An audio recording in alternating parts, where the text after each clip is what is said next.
When it comes to video games, we all have different thoughts and opinions. You don't need me to tell you that goes without saying. On my channel, I typically talk about games that I like and games that viewers like, but it's only inevitable that there are games everyone loves except for me. Hopefully my reasonings can be semi-understood. We're not gonna have a long intro because there's no need. Drop a like if you enjoyed, and also let me know down in the comments, what are some games you don't like that everybody else does? I like seeing other people's perspectives when it comes to games, so let's go ahead and begin.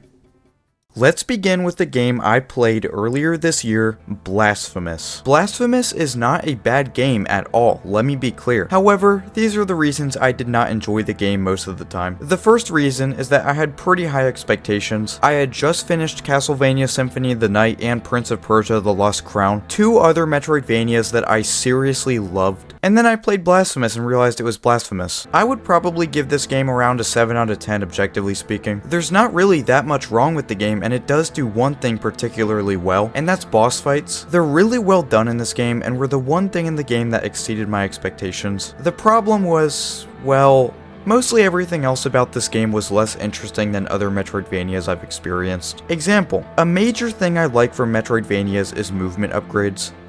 There isn't any movement upgrades in Blasphemous. Now, there are weapon upgrades that allow you to use a couple different new attacks and stuff, and they're well done and all, but they're not movement upgrades. The combat is good, but definitely not the best the genre has to offer. Anyway, I think one reason for not enjoying this game is that I just came off of two of the best Metroidvanias ever made, and the experience of this game was just lesser in comparison. And another reason why I didn't like the game was because of simple personal preferences. First off, the art style. It's a good art style, no doubt, but I vastly prefer art styles like Hollow Knight, The Will of the Wisps, Symphony of the Night, and I know this next game isn't a Metroidvania but Dead Cells. It has basically the same art style as Blasphemous, but it's way more colorful and interesting to me. Of course, this is all entirely subjective. Blasphemous has an art style that complements the theme and point of the game very well. I'm already kinda messing up the continuity and coherence of this first segment, so I'll just make a summary of the things I don't like about this game. I don't like the setting, tone, storytelling, the music is forgettable, and the gameplay was just slow and repetitive outside of boss fights. The game just dragged, both literally and figuratively. There's probably real criticisms to make on the game, but most of my complaints are just personal preference or misunderstanding of the game. Again, I don't think this is a bad game, and I will be trying out the sequel eventually. It's in my backlog, so let's move on to the next game.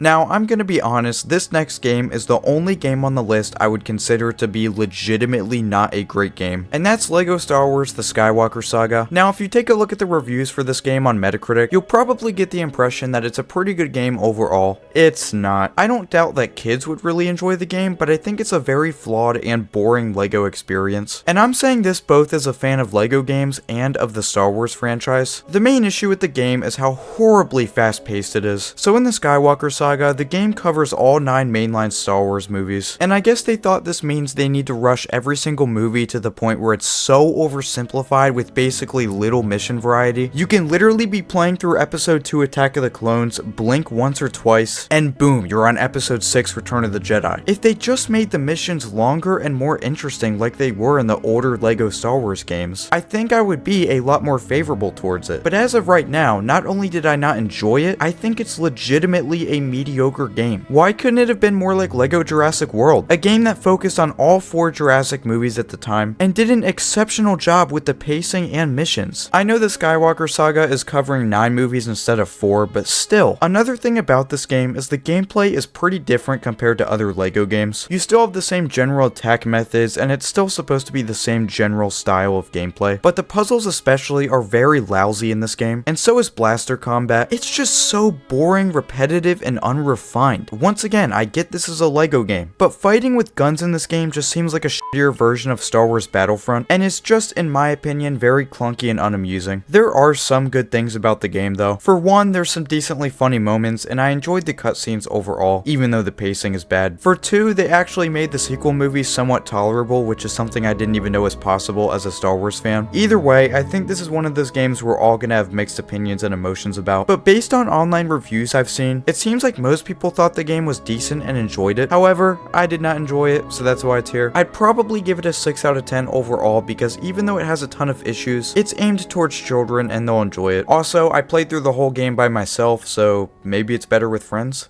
Next up is one of the best Metroidvanias ever made, Metroid Dread. You know how I didn't like the Skywalker Saga because I thought it was a mediocre game objectively? Well, when it comes to this next game, I have the complete opposite reason for not enjoying it, and that's because I think this game is objectively great, but personally not for me. Not sure how this list ended up with two Metroidvanias. Metroidvanias are actually one of my favorite video game genres, but Metroid Dread is a bit different for me because of the main gameplay gimmick this game introduced. The killer robots called EMMI. These robots chase you throughout the game. They're indestructible until you find the Omega Blaster, which is a one-time upgrade that's used each time you destroy one of the robots. And when I play this game, it's just completely terrifying, unnerving, and stressful. It's not that I don't like Metroid games. I absolutely loved Metroid Prime Remastered and think it's one of the best shooters ever made. Also, I actually don't really dislike this game at all. I actually really admire the horror elements it has, even if it's personally not enjoyable to me. The reason it's on this list is that I did not enjoy playing it because of just how suspenseful and unnerving the atmosphere is. And that's how it's supposed to be. It's Metroid Dread. It's supposed to give you a dreadful feeling when avoiding the EMMI. Some people really like it,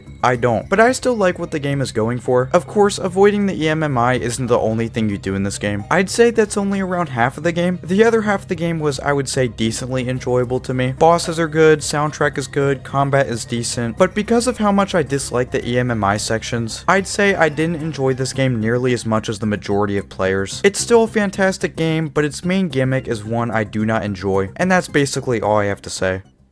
Next, let's talk about Subnautica. Alright, my opinion on Subnautica is the exact same as my opinion on Metroid Dread. They're both great games that I cannot enjoy because of the unnerving horror aspects they possess. Listen, horror is my least favorite genre of video games. I just physically cannot enjoy being scared of my surroundings. I simply do not obtain dopamine from that. I'm actually currently playing through Subnautica as we speak, and I'm gonna be honest, I'm not sure if I can finish the game. I'm already like 8 hours in, and I've only explored like 20% of the map. Not only did I already have thalassophobia before I played this game, it's probably even worse now. Also, I'm not a fan of the survival mechanics in the game. I understand why it's here, but it's just tedious to need to catch a fish and go back to my ship every once in a while just to refill gauges. I probably shouldn't have played the game on survival mode, but that's the basic way to play the game, so I figured I should try it first. Anyway, I don't really have any real criticisms of the game. It's just so unsettling to me. I hate the ocean. This game is terrifying. Next up is a game that literally everyone liked except for me, and that's Stray. Now there's really only one reason I didn't enjoy this game, and it's pretty simple. The atmosphere. I couldn't hate the atmosphere more if I tried. Basically, this game is a somewhat open 3D platforming game where you're trying to escape this enclosed city and get back outside. This game takes place in the future when all humans are extinct, so robots will have to do. I just hate how horrifically disgusting the surrounding atmosphere of the game is. I mean, look at this place. It looks like New York City. This is just something about me that I absolutely despise trashy dystopian settings like this. Meanwhile, I absolutely love frontier wilderness areas like Red Dead Redemption 2. Stray is still a very good game. I actually ended up beating it, but after the experience was over, wow, that place left me depressed. I literally like almost everything else about the game. It's just that atmosphere is unforgivable. I just cannot enjoy a game that takes place here. I'm not purposely making each segment shorter and shorter as this video goes on. It's just the reasons for disliking these games get simpler and simpler. So I have less reasons to waste your guys' time. So yeah, great game. I hate the atmosphere. Let's move on. Speaking of wasting your time, this next game is going to be the most complicated answer on this list, and that's because we'll end the video with probably the best game of the decade, Elden Ring. Elden Ring is an amazing game.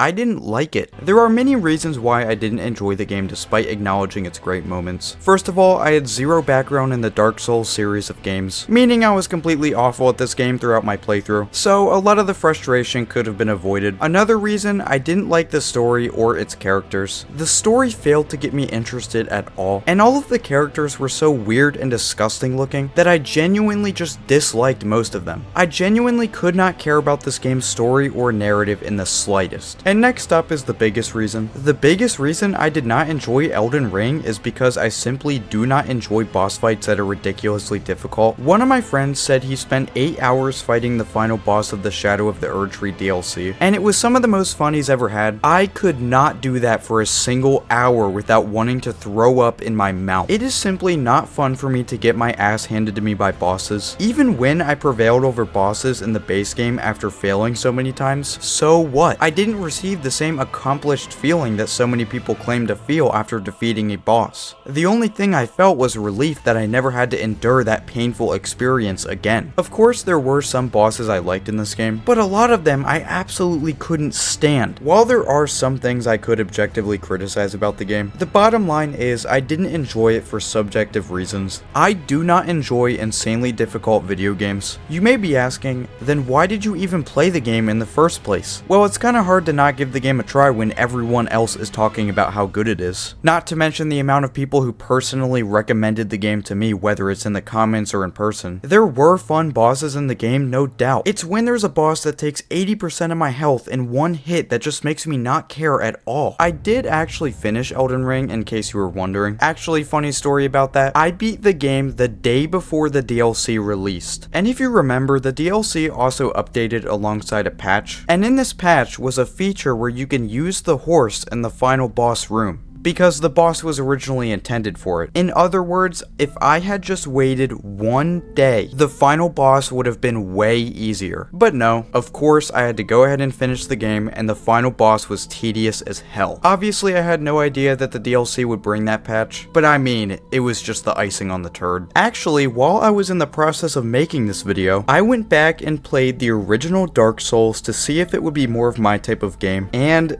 well, it was a very up and down experience. I played a couple of hours and I liked the two boss fights that I fought. They were fairly interesting and pretty fun to fight. However, I got so damn tired of fighting the same enemies over and over. Maybe I just didn't understand how to properly use the bonfires, but the save states in this game are extremely scarce. There has to be something about this game that I just don't understand because it just feels broken. So yeah, I gave Dark Souls a shot and it just didn't do it for me. I do believe most of the games we talked about today are indeed good games. There's millions of people that really loved them. So for me to come on here and be like, well, actually, this game is horrible because of this, just not something I'd feel comfortable doing. Anyway, thanks for sticking around, and I'll talk to you again soon.